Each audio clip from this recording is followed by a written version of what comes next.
நிறைய பேர் ஏன் நீங்கள் மலேசியாவில் வச்சார் ஆடியோவில் வச்சார் இங்கே வைக்கக்கூடாதுன்னு கேட்டாங்கல்ல. இந்த படத்தினுடைய வெற்றி விழா வரும் தெரியுமா உங்களுக்கு? எழுதி வச்சிங்க, மிகப்பெரிய ஒரு வெற்றி படமாகவே மிகப்பெரிய ஒரு பாக்ஸ் ஆஃபீஸ் கலெக்ஷன் வரும் இந்த படம். இந்த வெற்றி விழா சென்னையில் நடக்கிறதுக்கு வாய்ப்புகள் நிறையா இருக்குது.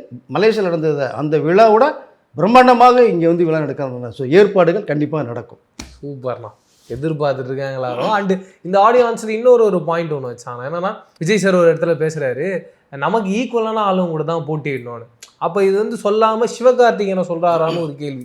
ரெண்டாவது சீமான் அவர்களை சொல்கிறாருன்னு ஒரு பக்கம் பேச்சு. யாரை பற்றி நான் சொல்கிறார் விஜய் சார்? அரசியல் எடுத்துட்டிங்கன்னா அவரை பற்றி அடிக்கிறாரு. சினிமா பற்றி பேசினா எஸ்கே பற்றி பேசினா எடுத்துக்கலாம்.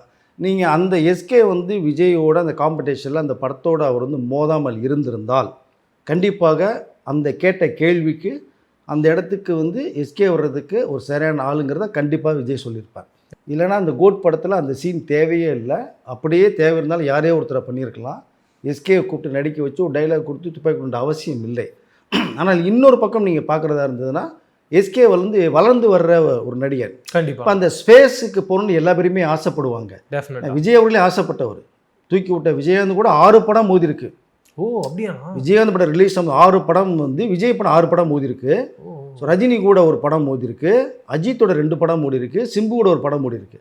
ஸோ எல்லாரு கூடயுமே மோதி இருக்கும் போது தன் அடுத்த கட்டத்துக்கு போகணும்னு ஆசைப்பட்டாங்க. அப்படி தான் நம்ம